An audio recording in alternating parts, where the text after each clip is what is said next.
Bom dia, meu nome é Lausiene Barbosa, eu sou pós-doutoranda aqui no CPPF, no grupo da Cosmo, e trabalho com a professora Ilael.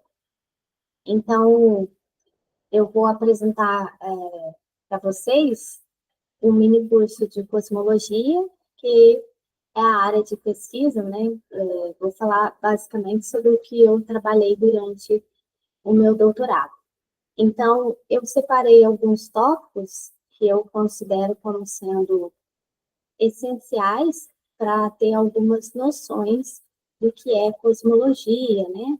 E o que esse ramo de pesquisa estuda.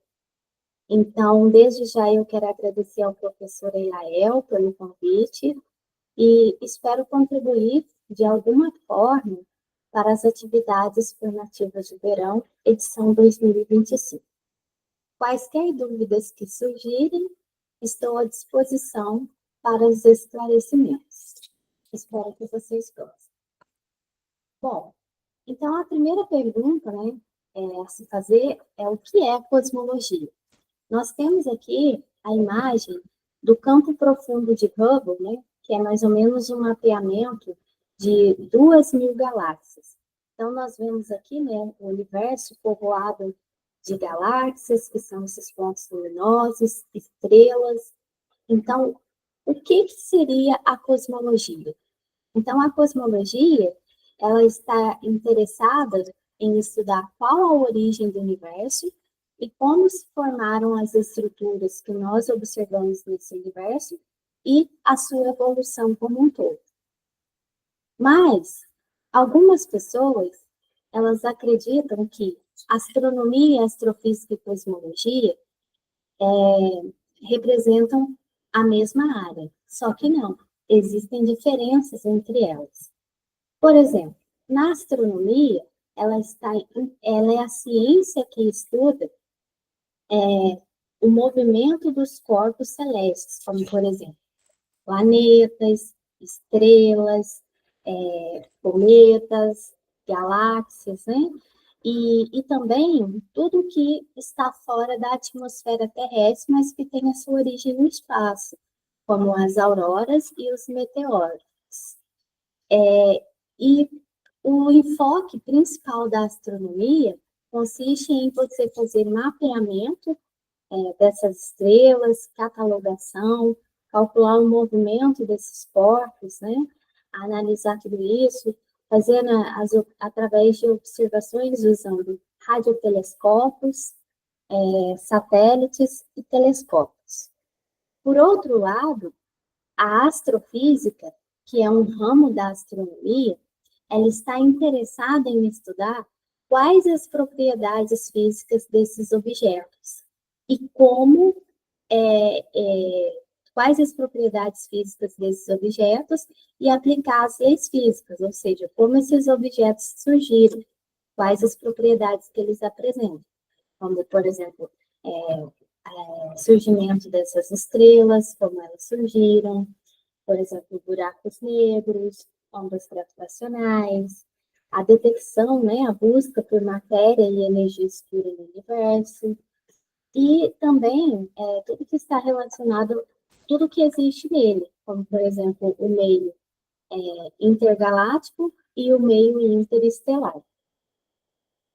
E no universo, né, as medidas de distâncias, quando a gente trabalha dentro dessas áreas, elas são muito bem definidas. Como, por exemplo, quando nós estamos analisando aqui distâncias entre astros do nosso sistema solar, em geral, a unidade de medida, a grandeza associadas a elas, é chamada unidades astronômicas, em que uma unidade astronômica corresponde a 1,496 vezes 10 a oitava quilômetros. Ou seja, uma unidade astronômica, ela corresponde à distância média entre a Terra e o Sol.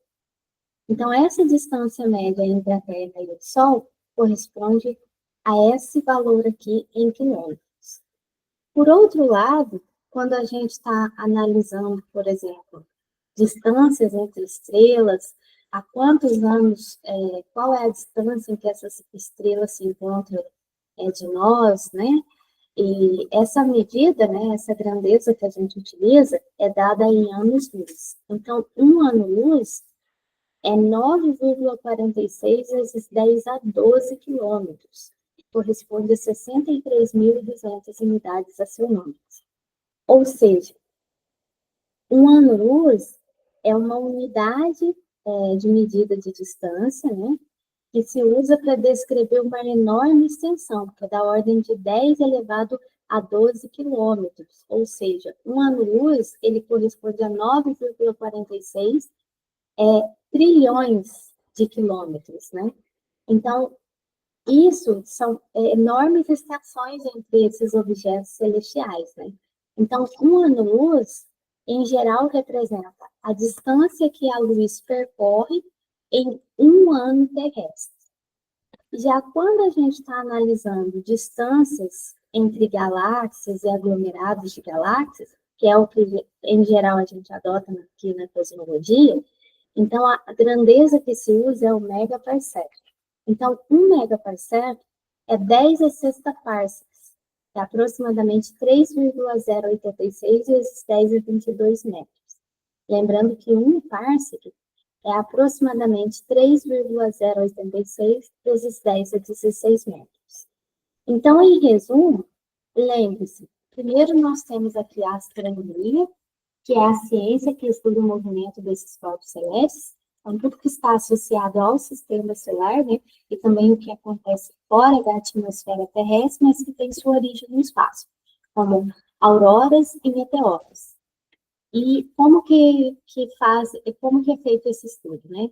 Através do uso de equipamentos como telescópios, radiotelescópios, né? E telescópios, radiotelescópios e satélites. E logo posteriormente, o que nós temos? Nós temos aqui a astrofísica, que está interessada, né, em estudar quais as propriedades físicas desses objetos, né, como que esses objetos aqui surgiram, né, e tal, e aplicar as leis físicas a eles.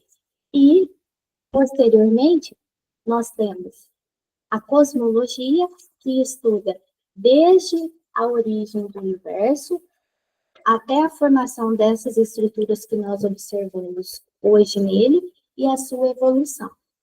Então, a cosmologia é o estudo da estrutura e evolução do universo como um todo. Então, ou seja, ela está interessada em estudar como surgiu o universo, qual é a origem do universo, como que se formaram essas estruturas que nós observamos hoje, né? Galáxias, aglomerados de galáxias, as estrelas, né, os planetas, e qual é a evolução do universo como um todo. Bom, então nós temos aqui, né, a estrutura em larga escala do universo. Então, nessa figura, nós temos um mapeamento de uma das maiores estruturas conhecidas no universo observado, que é a Sloan Great Owl, ou traduzindo aqui, a Grande Muralha. Então, essa região mapeada, ela tem aproximadamente 1 gigaparsec. Então, observe, né, que existem aqui, né, esses aglomerados de galáxias que estão conectados uns aos outros, né, numa estrutura filamentar, formando superaglomerados. Então, a gente observa essa estrutura filamentar aqui, aqui, aqui e aqui. Mas também entre essas estruturas filamentares, né, o que a gente observa é que existem grandes vazios. Esses vazios, eles não são artefatos de observação. Eles são reais e eles realmente existem. Então, o que a gente observa é que a uma certa distância, né, aqui em megaparsecs, em uma dada região do espaço, ou seja, acima de 300 megaparsecs, não há nenhuma outra estrutura que se destaque. Então, o que seria a estrutura em grande escala do universo? Seria essa estrutura filamentar, que conecta esses aglomerados de galáxias uns aos outros. Então, você tem aqui um aglomerado que está conectado ao outro, ao outro, ao outro, ao outro, formando esse superaglomerado. Então, o que a gente vê são esses filamentos. E acima de uma certa região aqui, né, de 300 megaparsecs, não há nenhuma estrutura que se destaque. Então, duas indagações são passíveis de se fazer. Em qual escala a gente consegue observar essas estruturas? E existe alguma outra escala no universo em que não se observa nenhuma estrutura? Bom, a resposta a essas indagações, ela está diretamente relacionada com os chamados modelos cosmológicos, que necessariamente eles nos darão informações sobre a distribuição de matéria no universo. Contudo, a gente estabelece aqui, né, o chamado princípio cosmológico.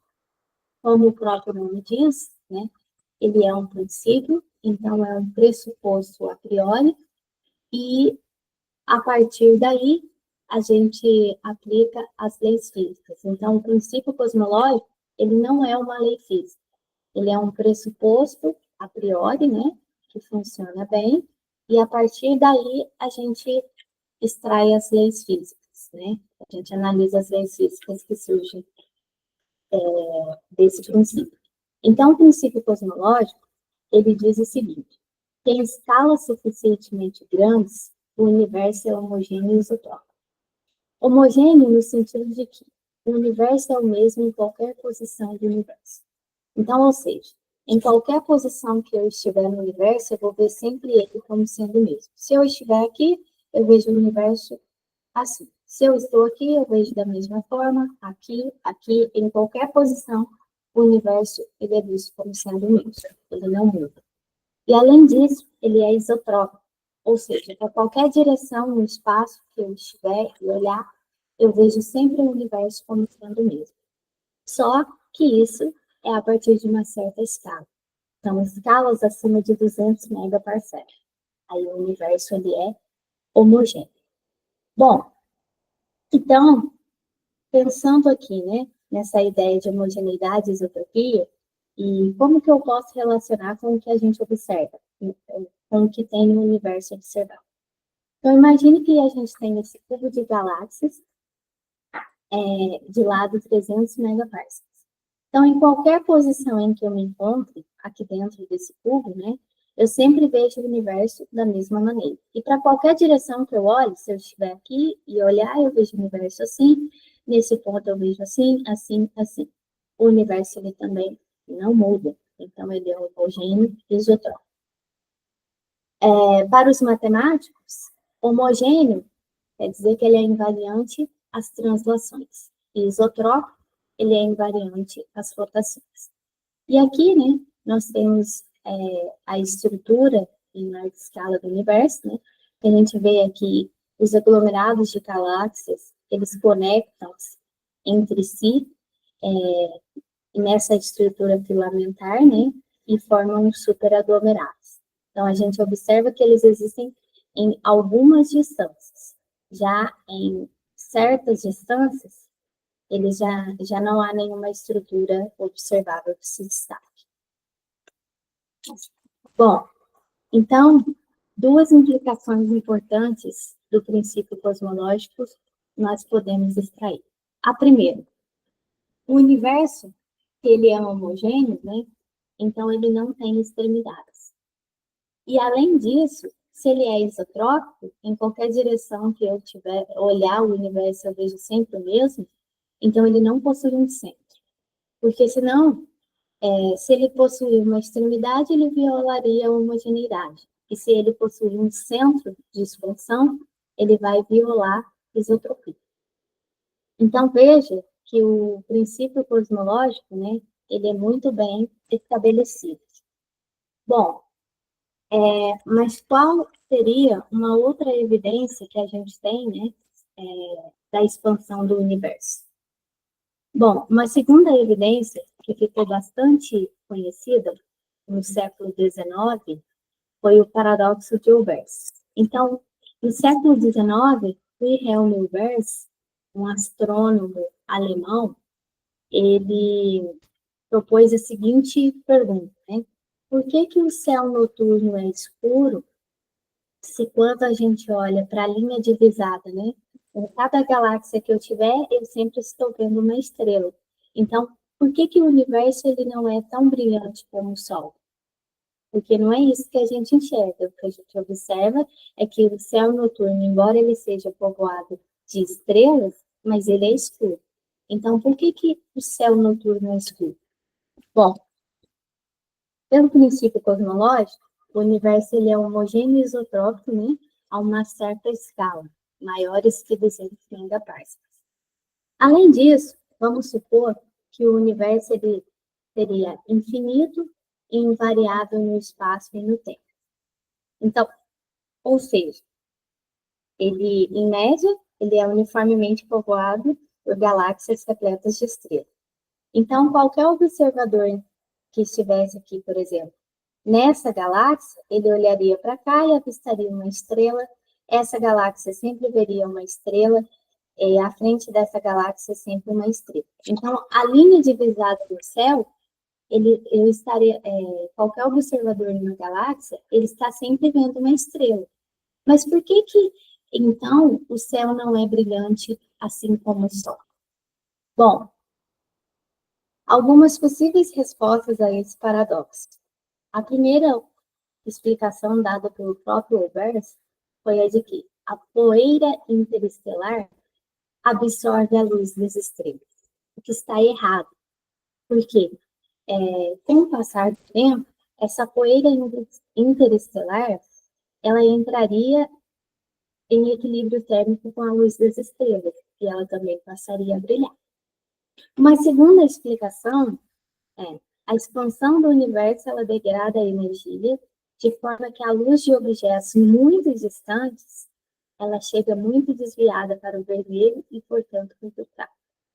De fato, o Bobo, né, estudando o redshift de galáxias, ele comprovou isso, né, que aquelas galáxias que estão mais distantes de nós, elas sofrem um deslocamento para o vermelho.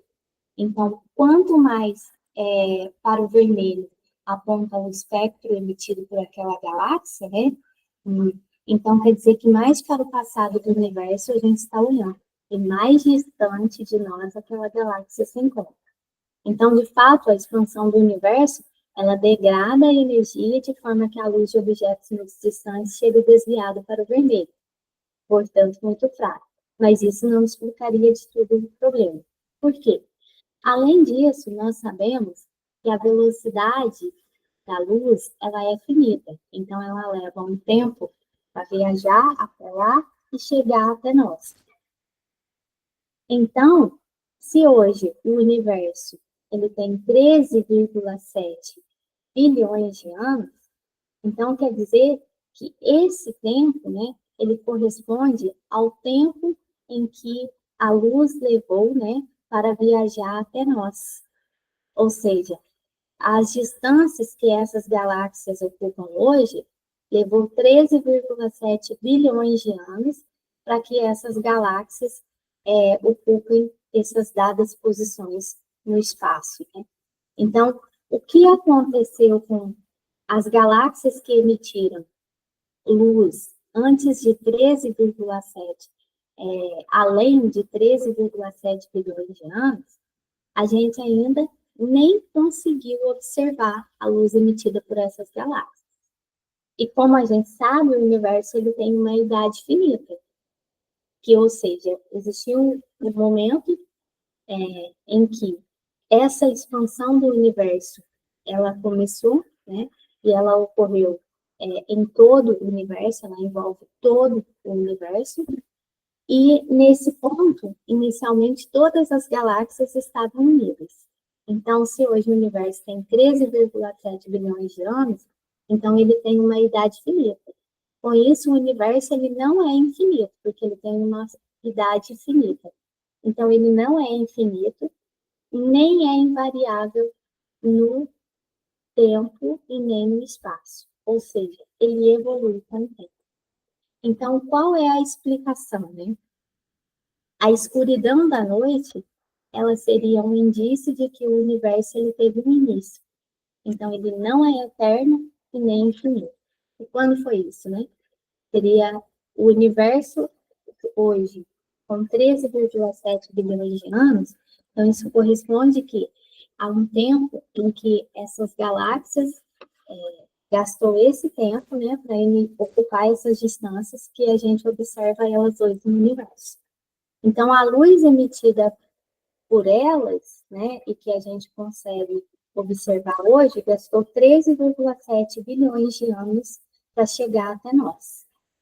E o que as galáxias que estão muito além dessa idade, desse tempo, elas emitiram luz que nós ainda nem observamos. Então, por isso, a noite é escura, porque a gente não observa a luz dessas galáxias, né? Então, isso também é um indício de que o universo ele teve um início. Ele não é eterno nem infinito. Bom, e a confirmação da expansão acelerada do universo, né? Ela foi anunciada por Hubble em 1929, quando ele publicou um artigo, né, no qual ele deu a sua, com a famosa relação, né, conhecida aqui como Lei de Hubble, no qual ele mediu a velocidade de recessão das galáxias, ou seja, a velocidade de afastamento das galáxias e a distância percorrida por elas. Então, aí através dessa relação, né, que é dada aqui por velocidade igual a essa constante, que ficou conhecida como constante de Hubble, vezes a distância. Então, estudando essas galáxias, né, o que o Hubble percebeu? Né? Que à medida que essas galáxias se afastavam, a velocidade delas aumentava, sempre por um fator que era constante, que é esse H0. Então, aqui ele estudou cerca de 41 galáxias, as nebulosas e a Andrômeda. Esses pontinhos aqui escuros seria analisando cada uma delas separadamente, e esse aqui o conjunto delas. Então, o que se verifica é que essa relação ela é linear. Então, hoje, o valor dessa constante assume-se que é 72 km por segundo por megapascal. Então, veja, a lei de Hubble, ela é deduzida no nosso referencial, mas ela não viola o princípio cosmológico. Porque o que acontece? Imagine que você tem um observador que esteja aqui parado nessa galáxia 3, né? E ele vê essa galáxia a uma distância de 100 megaparsecs dele e se afastando com essa velocidade. Se a distância dobra, a velocidade também dobra. Ao passo que se ele olha para o outro lado, ele vai sempre observar a mesma coisa. Se ele estiver agora nessa galáxia 2, se ele olha para a sua direita, para essa direção, ele vê essa galáxia a essa distância com essa velocidade. Na outra direção, a mesma coisa se passa. Então, se dobra, a velocidade dobra, se triplica a distância, a velocidade triplica. E se ele estiver aqui nessa galáxia 1, ele sempre vê o mesmo acontecer. Bom, então o que a gente vê, né, que a lei de Hubble, ela não viola o princípio cosmológico. E ela vai muito além dessa questão de que a simples determinação de distância. Então, na verdade, o que o Hubble verificou é que todas as galáxias no universo, elas estavam se afastando de nós. Mas por que esse afastamento das galáxias, né? Então, o universo, ele está em expansão. Então, imagine, você tem, por exemplo, um bolo, né? Você prepara um bolo e recheia ele com passas e coloca no forno para que ele asse. Quando esse bolo está em crescimento, o que você observa? que todas as passas na superfície do bolo, elas estão se afastando umas das outras. Mas o tamanho das passas, ele não aumenta, ele permanece o mesmo. Então, as passas não se movem dentro do bolo. O que acontece é que os espaços entre elas estão se aumentando. Então, o mesmo acontece no universo. Você tem o espaço que está se expandindo e você tem as galáxias imersas nesse espaço. Então, as galáxias, elas não estão ali em movimento dentro desse universo em expansão. O que acontece é que as distâncias entre elas está se aumentando. Então, esse aumento de distância, né, é devido à expansão do próprio espaço. Então, a expansão do universo, ela não é uma expansão das galáxias no espaço, e sim uma expansão do próprio espaço. Então, ela não tem um centro, conforme nós observamos, né? Se o observador estiver nessa galáxia 3, se ele olha para essa direção, ele vê essa galáxia a essa distância com essa velocidade. Se ele olha para essa direção, ele vê essa galáxia a uma mesma distância com a mesma velocidade. Mas se dobra a distância, dobra a velocidade. O mesmo vai acontecendo aqui. Então, isso se deve devido ao quê? À expansão do espaço. O que acontece é que as distâncias entre essas galáxias, os espaços entre elas, está aumentando. Assim como a gente observa as passas, né, lá naquele bolo que está em crescimento dentro do forno. As distâncias, os espaçamentos entre as passas, ele está aumentando, mas elas não estão se movendo dentro do bolo, certo? Então, isso é devido ao quê? À expansão do universo. Bom, então, como essa expansão, ela não tem um centro, então, em qualquer lugar, o observador, ele sempre vê a mesma expansão. Então, qual que é a implicação disso, né? Que o universo, ele não tem bordas e ele não tem um centro de expansão. Bom, a lei de Hubble, né, assim como o princípio cosmológico, né, então, o que a gente percebe, né, que eles são muito bem estabelecidos, né, o princípio cosmológico, ele é muito bem garantido do ponto de vista observacional, né, e a lei de Hubble, conforme a gente vê, né, ela mostra muito mais do que uma simples estimativa de distância, né. Na verdade, ela está baseada nas observações do desvio para o vermelho,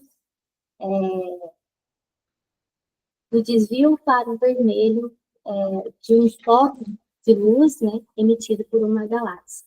Então, ou seja, a lei de Hubble, ela nos dá informação, né, sobre esse desvio que a luz sofre, né, a luz emitida por uma galáxia, esse desvio para o vermelho, que é uma evidência, né, de que todas as galáxias do universo, elas estão se afastando de nós. Então, o redshift, ele é uma consequência, né, da expansão do universo, representada aqui por essa letra Z. Então, seria essa razão que entre a diferença, né, dos comprimentos de onda emitido e observado pelo observado é igual à velocidade de afastamento da galáxia vezes a velocidade da luz.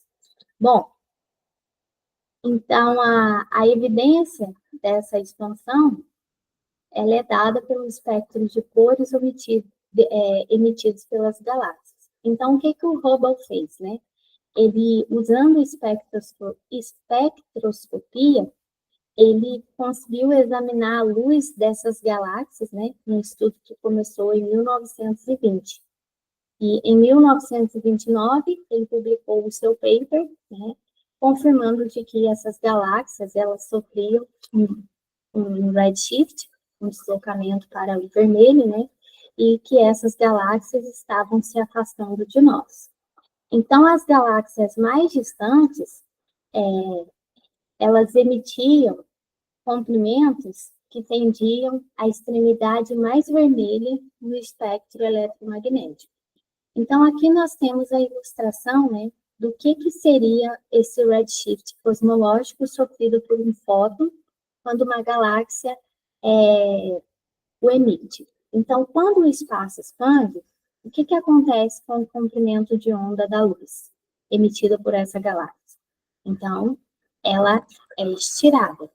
Veja, nós temos aqui o Big Bang, né, que seria o início, né, dessa expansão. Então, inicialmente, todas as galáxias estavam juntas em um ponto, né, a uma dada distância, a uma distância zero. Com o tempo, o espaço ele começa a se expandir e essas galáxias, a distância entre elas começa a aumentar. Então, aí essas galáxias começam a se afastar de nós, né? E vão se movimentando. Essas galáxias, elas vão aqui se afastando de nós. E o que acontece é que quanto mais o espaço expande, maior é essa distância, né, entre essas galáxias. Então, uma galáxia que emite uma luz aqui em um dado comprimento de onda, né, lembrando que esse desvio espectral, né, é emitido nos diferentes comprimentos de onda, né, mas o que acontece é que ele é esticado e quanto mais o espaço se expande, maior é a distância de afastamento dessas galáxias, né? E o que o Rodô observava é que o fóton, o comprimento de onda dele, era tão esticado que ele era observado na cor vermelha no espectro eletromagnético, como sendo a luz, na luz visível, ele corresponde à cor vermelha. Bom, mas por que isso acontece? Porque você tem um espaço que está se expandindo, né? E essa galáxia, ela então está muito distante de nós. Então, quanto maior era a tendência para o vermelho, ou seja, mais ao extremo lá do espectro eletromagnético tendia, né? Essa frequência, essa faixa aí de cor dessa luz emitida por essa galáxia, então isso era um indício de que mais distante de nós aquela galáxia se encontra, né? E que nós estamos olhando mais ainda para o passado do nosso universo. Só para relembrar, né? O espectro eletromagnético aqui, ele corresponde a essa escala, né? As diferentes escalas das radiações eletromagnéticas, né? Que vai desde aqui as ondas de rádio, né? Que tem frequências extremamente baixas, mas com grandes comprimentos de onda, até os raios gamas, que tem pequenos comprimentos de ondas e grandes frequências. E aqui na decomposição, né, da luz branca, nós temos aqui o espectro visível ao homem, né? No qual os comprimentos de onda estão entre 400 a 700 nanômetros. Aqui à esquerda, já no limite, né, à minha direita, nós temos aqui o infravermelho, depois nós teríamos aqui as microondas e as ondas de rádio. Então, são chamadas as radiações não ionizantes, porque elas estão sempre presentes no nosso dia a dia e não são prejudiciais à saúde humana. Ao passo que aqui, no limite com o ultravioleta, né, nós temos já a luz, né, emitida nesses comprimentos aqui, seria correspondente ao ultravioleta, raio-x, raios gamas e até mesmo os raios cósmicos.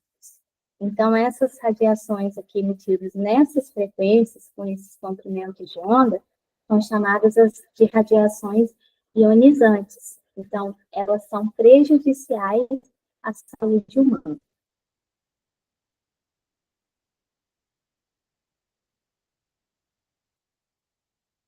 E analisar, demonstrando galáxias, né, presentes no universo. Então, nós temos aqui uma galáxia, um superaglomerado, né, um aglomerado de galáxias. Aí nós temos aqui uma galáxia espiral, que seria a nossa Via Láctea, uma outra galáxia menor, e uma estrela. Então, observe, essas galáxias, elas emitem luz em todos nos mais diferentes comprimentos de onda aqui, né? Nas diferentes frequências. Mas, essas linhas aqui correspondem ao desvio espectral sofrido por elas. Então, ou seja, quanto mais distante o objeto se encontra de nós, então maior é o desvio espectral sofrido por ela. Então, mais para o vermelho, para a extremidade vermelha do espectro eletromagnético, esse comprimento de onda é observado. Ao passo que aqui, ó, quando ela não está tão distante, né, então a gente vê que distâncias menores, aqui o desvio é menor. Mas à medida que as distâncias elas aumentam, então você tem um maior desvio para o vermelho. Então, ou seja, aquelas galáxias que se encontram no passado bem remoto do universo, que estão muito distantes de nós, a grandes distâncias, né, que estão mais afastadas, elas tendem a emitir um espectro mais para o vermelho, certo? Bom, então isso é uma consequência, né, da expansão do universo, porque o universo ele está se expandindo e com isso a luz viaja, né, pelo universo e ela se estende a grandes comprimentos de ondas e avermelhados. Então, o que se observa é que aquelas galáxias mais distantes, elas possuem comprimentos de ondas maiores. Então, você tem, o que a gente observa é a cor vermelha na luz visível. Então, esse deslocamento para o vermelho, ele não é um deslocamento devido ao movimento das galáxias com o universo, e não desculpa, esse deslocamento para o vermelho, então, né, ele não corresponde a esse desvio, esse movimento das galáxias em relação ao universo, mas sim corresponde às galáxias se movendo com o universo, certo? E quanto mais distante, mais proeminente é o seu redshift. Então, redshifts maiores corresponde a galáxias muito distantes, cada vez mais distantes, né? E o seu redshift ele é mais proeminente. Bom, mas muitas pessoas devem estar se perguntando, redshift cosmológico não é exatamente o efeito Doppler, o deslocamento Doppler? Não, são coisas diferentes. Porque nesse caso, a gente está olhando, não é o movimento das galáxias em relação ao universo. O deslocamento Doppler, ele é causado pelo afastamento da fonte em relação ao observador. Então, ou seja, ele é uma consequência dos movimentos da galáxia relativos a nós, que seria analisar as velocidades de afastamento dessas galáxias. Mas não é o caso. Nesse caso, esse deslocamento para o vermelho, na verdade, o redshift de um fóton, ele mede o quanto o universo aumentou em tamanho desde o momento em que esse fóton foi emitido. Então, quando o universo se expande, o tamanho do comprimento desse fóton, ele é esticado. E aí, a tendência é que ele era observado mais aqui na cor vermelha, quando o Hubble ele fez essa análise, né, usando espectroscopia. Então, o deslocamento Doppler, o que acontece é isso. Você tem que a fonte ela está se afastando em relação ao observador. Por exemplo, imagine que você tem uma ambulância e ela está se aproximando de você. Então, à medida que essa ambulância ela se aproxima do observador, que no caso é você, o que acontece é que as frentes de onda por ela emitida, elas tendem a ficar menos espaçadas entre si. Então, se as frentes de ondas elas estão menos espaçadas, Isso significa que a gente tem comprimentos de ondas menores, frequências maiores. Então, o som que a gente escuta, ele é mais agudo. Ao passo que, à medida que essa ambulância passa por você e vai se afastando, as frentes de ondas, elas vão aumentando as distâncias, os espaçamentos entre elas. Então, ou seja, o comprimento de onda, ele é esticado. Então, você tem um aumento do comprimento de onda e você tem uma diminuição da frequência. Aí, o som que a gente escuta é um som mais grave. Então, esse é o deslocamento Doppler. No caso de redshift, né, ele está relacionado com a expansão do universo. Ele mede qual é o desvio sofrido por um fóton quando o universo se expande. Então, o que acontece é que à medida que o universo ele se expande, né, então, a distância de afastamento das galáxias, as galáxias elas estão cada vez mais distantes de nós. Então, as distâncias aumentam e, com isso, um comprimento de luz, né? Um fóton emitido por uma galáxia muito distante, quando a gente observa, ele tende a desviar para o vermelho. Então, a cor que a gente observa daquele fóton emitido é a cor vermelha. Mas isso se deve ao quê? À expansão do espaço. Então, é devido à expansão do universo. Então, só para concluir, né, talvez ficou um pouco confuso, o redshift, né, então ele está relacionado a exatamente, né, a essa mudança no tamanho do universo. Então, você tem um universo que está se expandindo e, como consequência disso, um fóton emitido por uma galáxia muito distante, ele tende a ter o seu comprimento, o seu tamanho esticado. E quando ele é observado, né, no espectro eletromagnético, o que a gente vê na forma de luz visível é uma cor vermelha. Bom, mas se o universo ele está em expansão, há quanto tempo essa expansão iniciou? Houve um momento em que todas as galáxias elas estavam reunidas em um único ponto. Então, a partir desse ponto, né, iniciou a expansão e essas galáxias elas vieram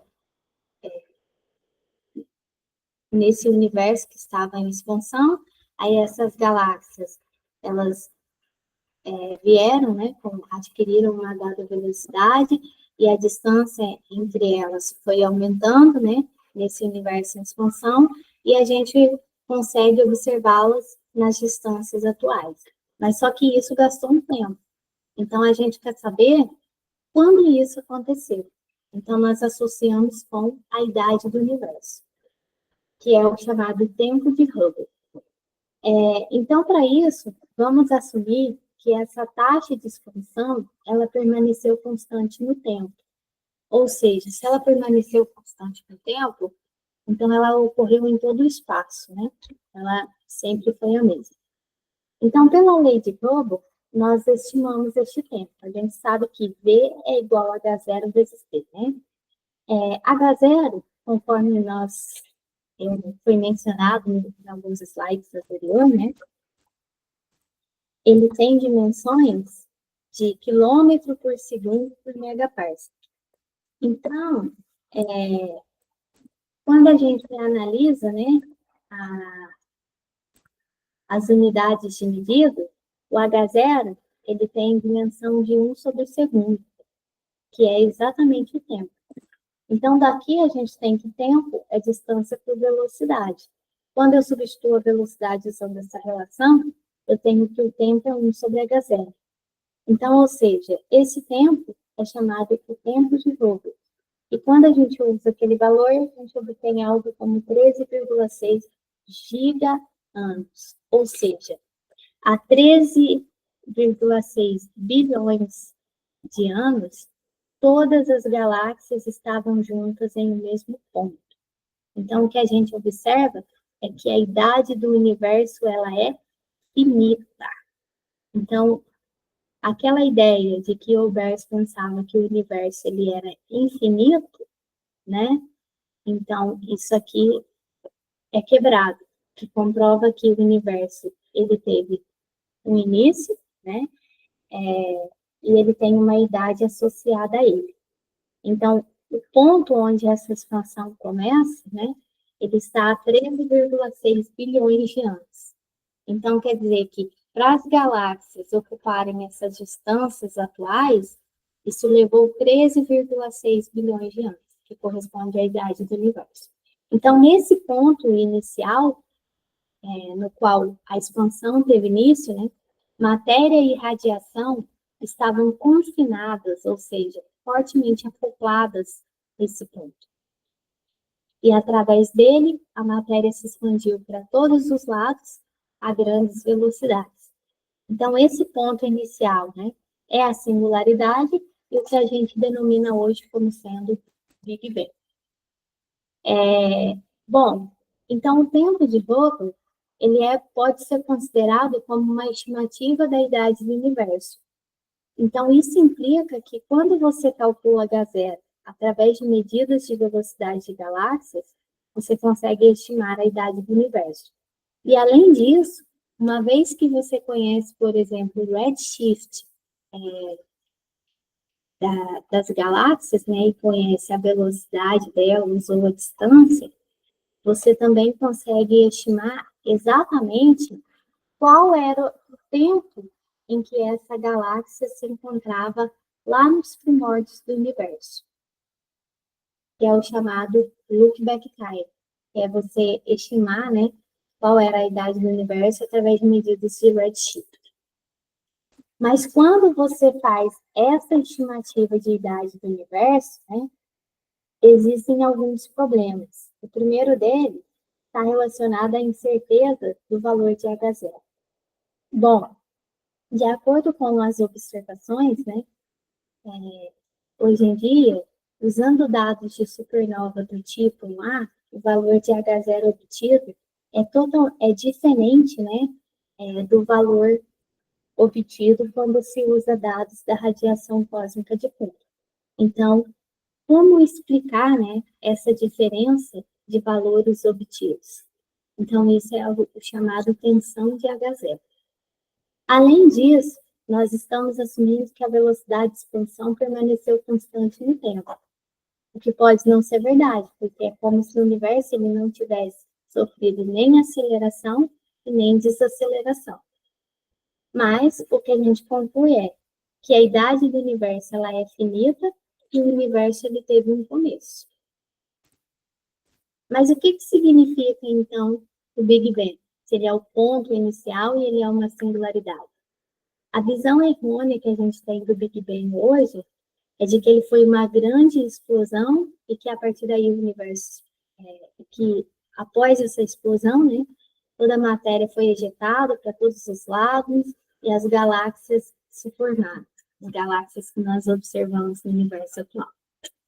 Mas pensa comigo, se o Big Bang ele foi o ponto inicial da expansão, então deveria haver um centro de expansão e o universo ele teria bordas. Mas isso violaria o princípio cosmológico, que funciona muito bem, ele é muito bem confirmado pelas observações, né?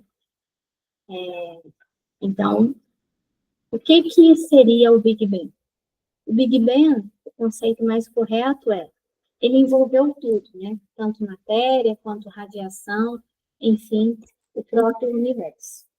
Então, pensando, né, uma outra analogia da expansão do universo, né, é pensar que você tem um balão, né, e nesse balão você faz vários pontinhos, né, de pincel, no qual esses pontinhos eles representam as galáxias. E a superfície desse balão, ele representa o espaço-tempo. À medida que você vai inflando esse balão, o que acontece é que as distâncias entre essas galáxias vai aumentando. Então, quando você infla mais, as distâncias elas se tornam cada vez maiores, até que essas galáxias elas vão se afastando, né, a uma mesma proporção.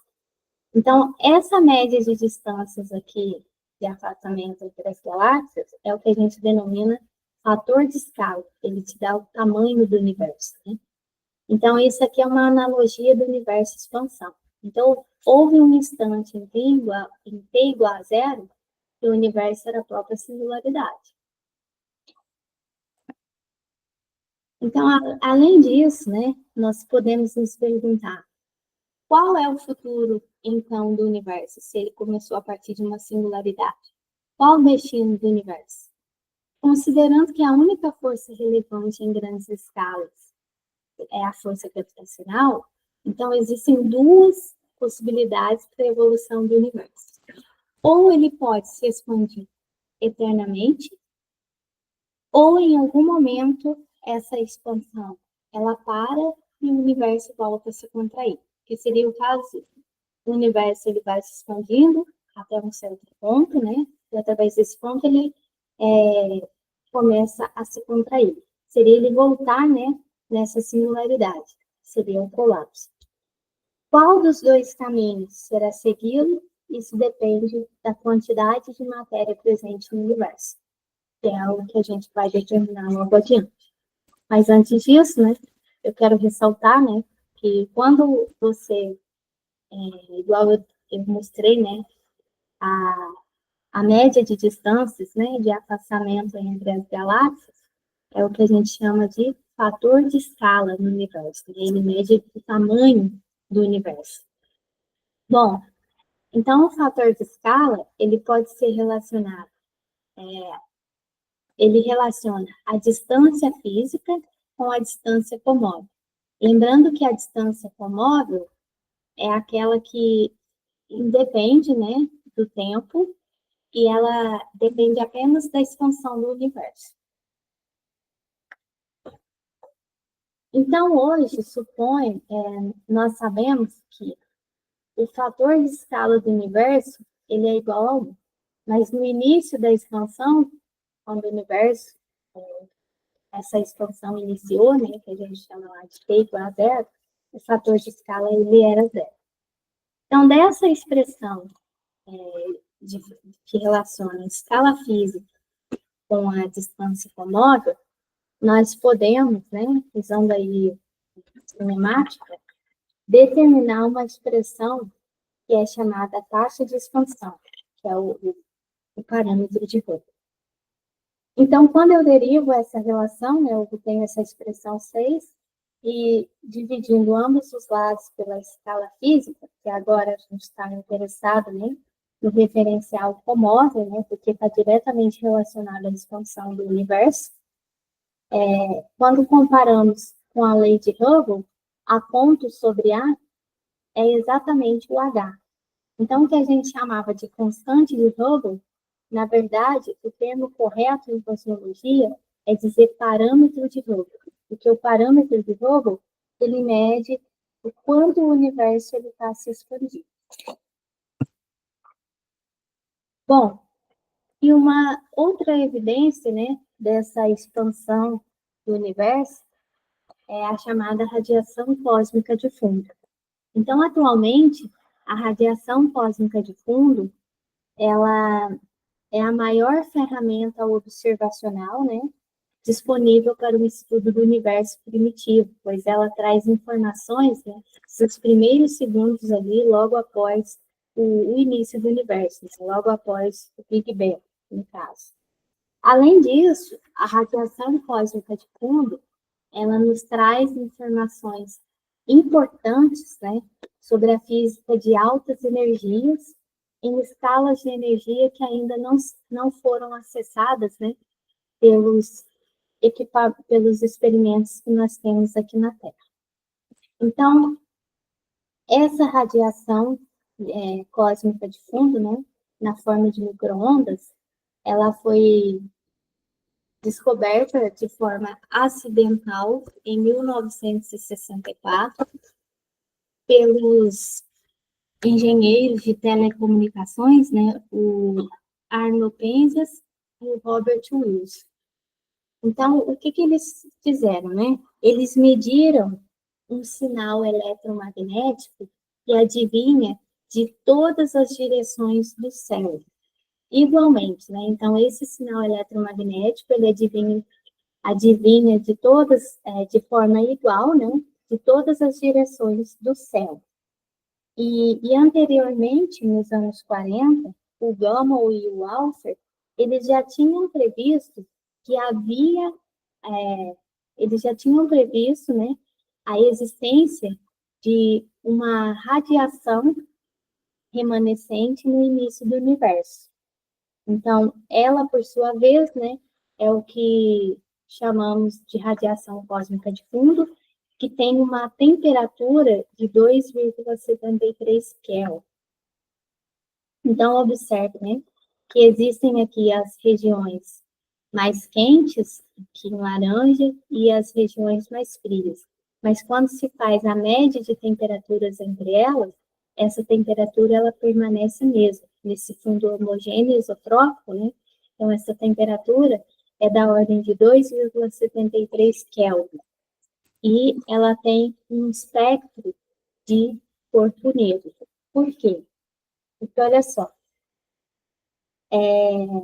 essa radiação cósmica de fundo, conforme a gente observa hoje, né, ela é proveniente dos fótons que sofreram o espalhamento na chamada superfície de último espalhamento há 370 mil anos atrás, há 370 mil anos após o Big Bang.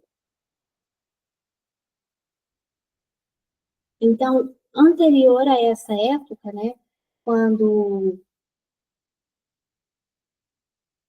a temperatura do universo ela era por volta mais ou menos de 3.000 Kelvin, a matéria no universo ela estava em um estado ionizado. Então, a luz ela não conseguia viajar a uma distância considerável, né, sem que fosse absorvida por um elétron. Mas, após isso, né, já na era da matéria, o que aconteceu é que a temperatura do universo ela foi baixando e com isso a matéria e radiação elas se desassociaram, né? Então a matéria ela desacoplou, né, da radiação, isso já na era da matéria e os elétrons, né, eles se uniram aos prótons, formando aí os primeiros átomos neutros, e os fótons, eles puderam viajar livremente, né, por todo o universo, sem que fosse absorvido pelos elétrons. E aí eles deram origem a esse fundo homogêneo e isotrópico, né, viajaram por todo o universo nas mais diferentes direções. Deram origem a esse fundo homogêneo isotrópico. E como essa temperatura baixou, ela permaneceu em 2,73 Kelvin. Então, por isso que ela tem um espectro de um corpo negro. Bom, em meio a esse fundo, né, homogêneo isotrópico que a gente observa aqui no mapa da radiação cósmica de fundo, mas o que acontece é que existem pequenas flutuações de temperatura que são da ordem de 10 a menos 5. E que são chamadas as anisotropias da radiação cósmica de fundo.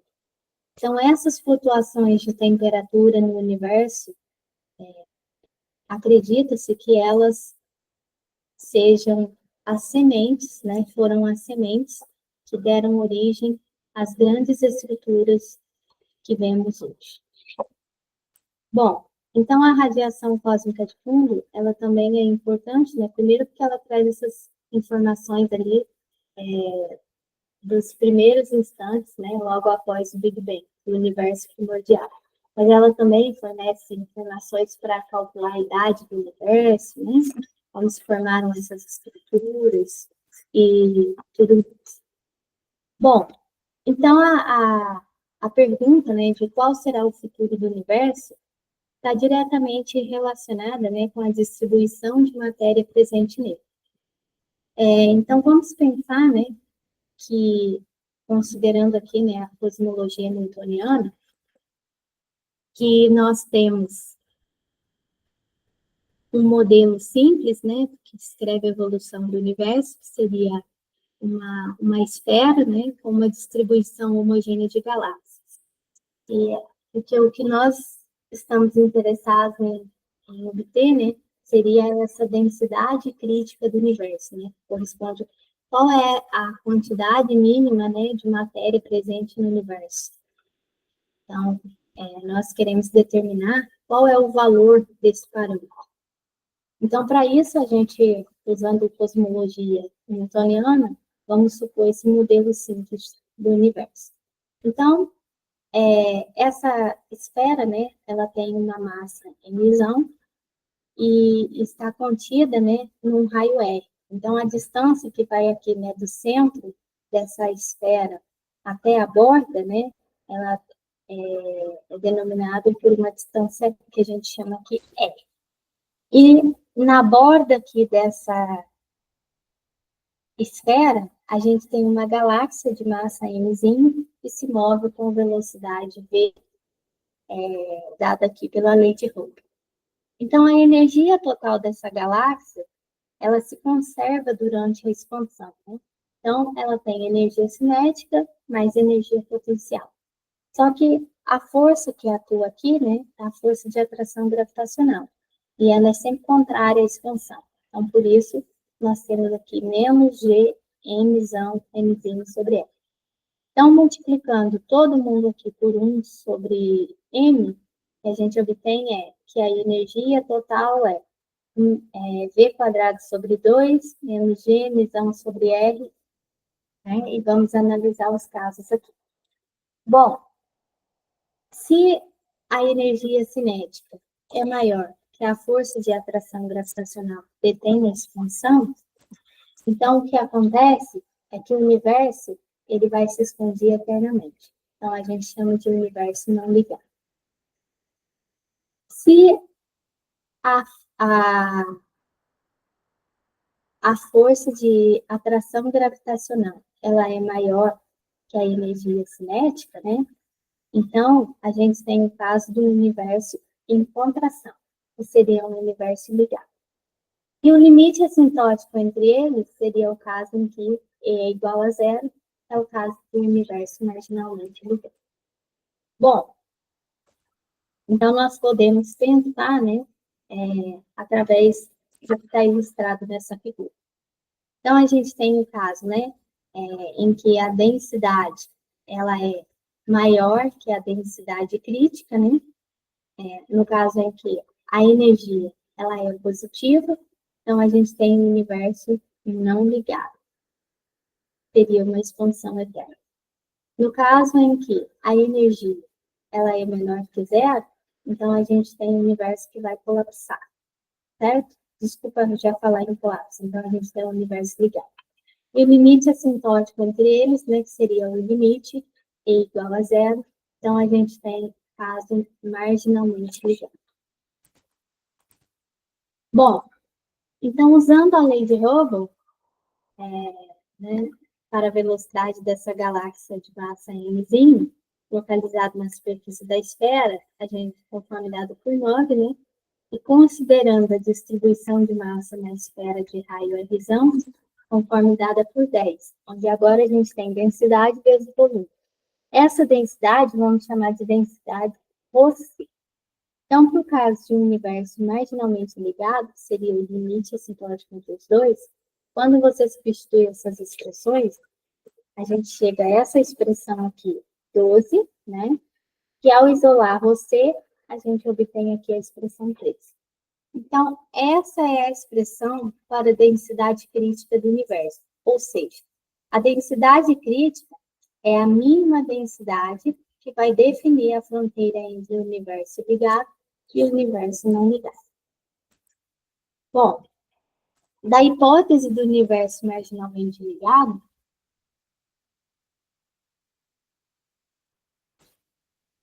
sai a definição de densidade crítica Rossby. Se a densidade do universo hoje é menor que essa densidade crítica, então você tem um universo em expansão perpétua, porque ele não tem massa o suficiente para deter essa expansão. Se a densidade hoje é maior que a densidade crítica, então você tem um universo que ele se expande até um certo ponto, mas depois disso ele começa a se contrair até que ele colapsa. E se a densidade é igual à densidade crítica, você tem um universo que ele está expandindo ali suavemente, né? Então, após t igual a infinito, ele começa a desacelerar. Então, o universo está em repouso. Quando a gente assume valores para as constantes, né, e substitui aqui na expressão da densidade crítica, o que a gente obtém é um valor extremamente baixo. Então, a densidade crítica do universo, né, ela é muito pequena. Ela é da ordem de 10 a menos 26 quilogramas por metro cúbico. Então, esse é um valor tão pequeno que corresponde a aproximadamente 5 prótons por metro cúbico. Então, considerando aqui que você tem a presença também, né, de matéria escura, então isso corresponde a 10% da massa total de uma galáxia.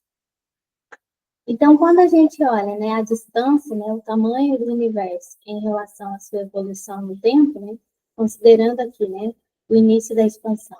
Então, a partir do Big Bang, o que acontece, né, nesse caso aqui do universo não ligado, é que a densidade de matéria ela vai aumentando, né?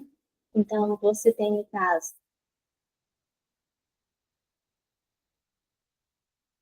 de um universo que ele vai, a partir do tempo presente, ele vai se expandir eternamente, porque você tem o caso de um universo com baixa densidade. Então, ou seja, ele não contém massa suficiente para deter a expansão. Por isso, o universo não ligado, porque ρ é menor que ρ crítico. Agora, quando você tem um universo em que a densidade é maior que a densidade crítica, então você tem um universo com alta densidade. Então, ele contém massa o suficiente para frear a expansão e causar um colapso. Então, ele vai se expandir até um certo ponto. Depois disso, o universo ele começa a se contrair e colapsa. Então, seria o caso de um universo ligado. E o limite assintótico entre eles seria o caso de um universo marginalmente ligado, que é o caso em que o universo ele tem uma densidade limite, ρ é igual a ρc. Então, para esse tipo, né, de universo, a expansão ela nunca para. Mas só que em um tempo infinito, o que acontece é que ele vai desacelerando. Então, o universo marginalmente ligado. E, além disso, nós conseguimos associar, né, essas densidades do universo também com possíveis geometrias para esse universo. Então, nós temos aqui esse parâmetro ômega zero, que zero corresponde hoje, né? Então,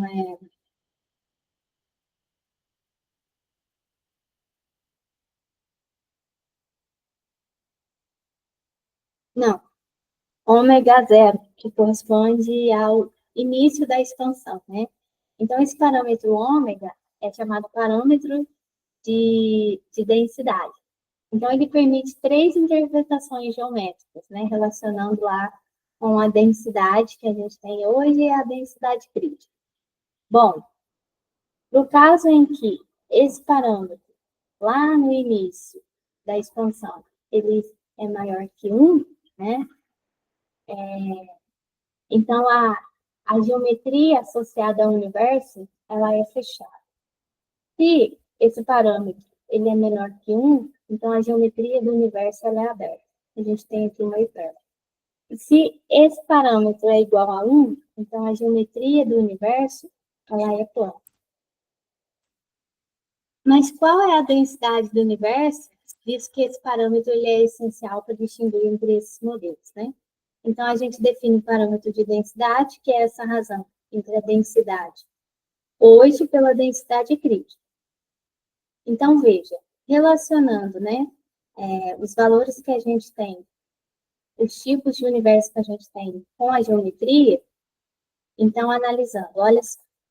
Se você tem o caso de um universo, né, em que a densidade era menor que a densidade crítica, lembra, você tinha um universo unbound, não ligado. Então, se o ômega zero ele é maior que 1, você tem o quê? Um universo que irá colapsar.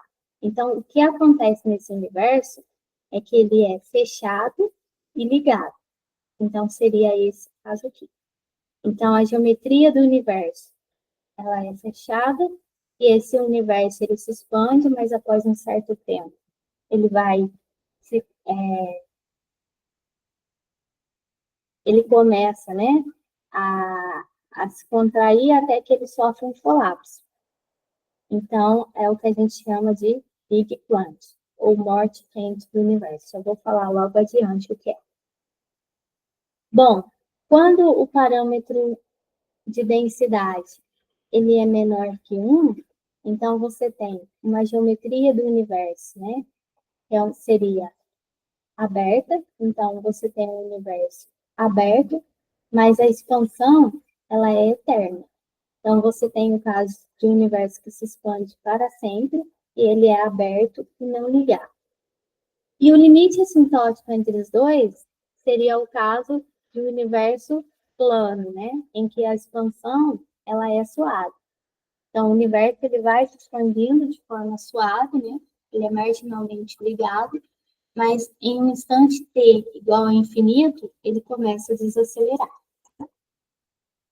Agora, analisando cada uma dessas possibilidades, né, separadamente, entender o que significa, né, essa morte quente, morte fria do universo e o limite assintótico entre eles. Então, no universo de alta densidade, a gente tem os casos em que a densidade hoje, né, é maior que a densidade crítica e o parâmetro ômega, né, ele é maior que 1.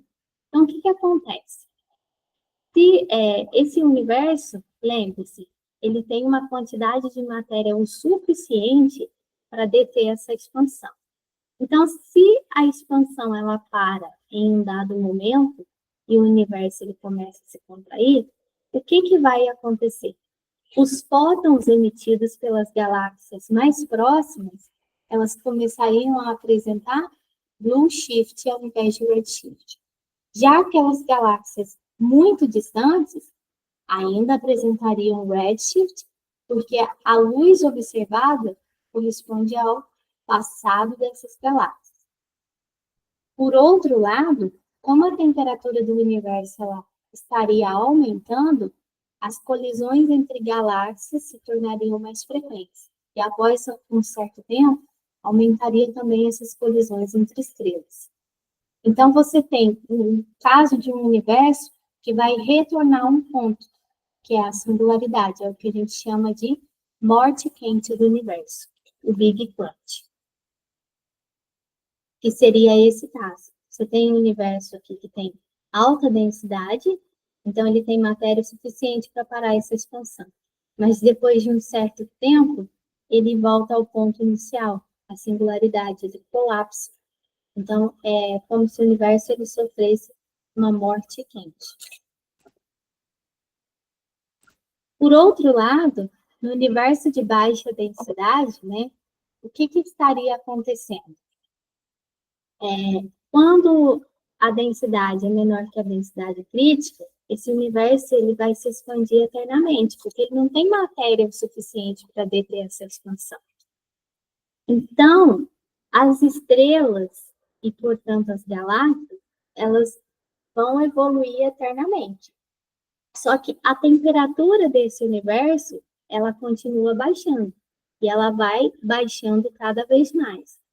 Então, o que acontece é que esse universo ele se resfria tanto que ele vai sofrer uma morte fria, um Big Freeze. Porque em um dado momento, um observador que ele estiver aqui na Terra, ele não verá mais nenhuma galáxia além daquelas do grupo local. Porque as galáxias do grupo local, elas ainda estarão ligadas gravitacionalmente. Mas esse universo, a temperatura dele baixou tanto que ele vai sofrer essa morte fria. Então, as estrelas galáxias, né, evoluirão de forma eterna. Mas a gente vai chegar a um ponto nesse tipo de universo que nós não veremos mais nada. Então, é a morte fria. E o caso em que o universo ele tem uma densidade igual a você, né, e o parâmetro de densidade igual a 1, então esse universo, ele está em expansão, mas essa expansão é suave. Então, ele contém matéria para um dia parar essa expansão. E em um instante de tempo infinito, o que vai acontecer é que ele começa a desacelerar.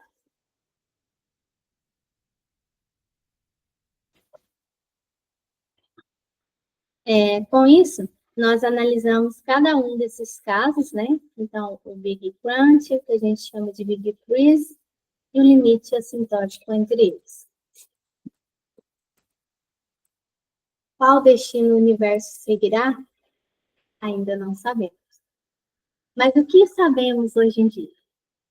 As novas evidências observacionais, elas indicam que o universo ele está acelerando.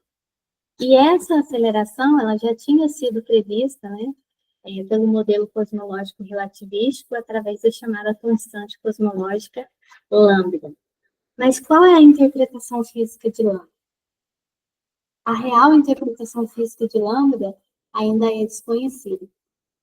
O que sabemos é que ela está associada a um campo, né, de origem desconhecida, a energia escura, que não é nem matéria, nem radiação, pois ela não interage com nada, mas que cria uma força repulsiva contrária à força gravitacional, né?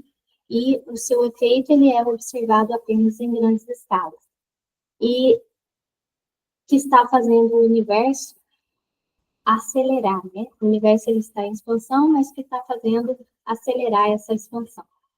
Bom, o que se sabe é que, do ponto de vista da cosmologia, o valor de lambda dessa constante é extremamente baixo. E, do ponto de vista da teoria quântica de campos, o valor dessa constante é extremamente alto. É algo como 10 elevado a 120 ordens de magnitude. Então, como explicar essa diferença nos valores de lambda, se lambda está associado a esse conteúdo, né, de origem desconhecida, que representa a energia escura no universo? Então, ainda não sabemos. Existem muitas discussões e trabalhos, pesquisas nessa área. Bom, qual será o futuro do universo? Nós não sabemos, né? Então, aqui olhando a distância no universo e a sua evolução no tempo, então, será que ele vai sofrer uma morte quente? Ou será que ele vai sofrer uma grande ruptura? Essa grande ruptura seria os casos em que se considera que essa energia escura no universo, ela vai se aumentar cada vez mais, né, à medida que o universo ele vai evoluindo com o tempo. Então, essa energia escura, ela aumentaria tanto que ela superaria a força gravitacional e também ela causaria até mesmo o rompimento, né, das estruturas que nós observamos no universo. Então, a gente veria algo totalmente escuro, sem vida, sem nada. Será que é isso que vai acontecer? Ou será que o universo, né, vai continuar aqui, né, se expandindo de forma suave, né, por o que a gente sabe, né, esse conteúdo de origem desconhecida, que é o que a gente chama de o caso em que essa energia escura ainda é constante. Ou será que ele vai continuar se expandindo, né, de forma suave, né, de forma constante? Então, qual o destino do universo? O futuro ainda não sabemos. Mas nós sabemos que, com relação à distribuição de matéria e energia no universo, apenas 5% dele, né, apenas 5% de todo o conteúdo de matéria e energia no universo é de origem conhecida, que são os átomos aqui, né, a chamada matéria bariônica, é formada de prótons e nêutrons. E no caso aqui, cerca de 95% de todo o conteúdo energético do universo ainda é de origem desconhecida, formado por matéria e energia escura. A matéria escura, existem vários experimentos hoje, né, que buscam aí, investigam essa matéria escura e buscam detectar, né, essa matéria escura no universo. Temos aí experimentos, né, usando lenteamentos gravitacionais, outros investigando essas matérias escuras como sendo íons, partículas, né, fracamente interagentes, ainda não se sabe. Mas, com relação à matéria escura, a única coisa é que ela interage apenas gravitacionalmente, mas ela não interage eletromagneticamente. Com relação à energia escura, é um campo de origem ainda desconhecida, mas que exerce uma força contrária à atração gravitacional e que está fazendo com que o universo ele acelere essa expansão. Mas ainda não sabemos, porque não interage com nada.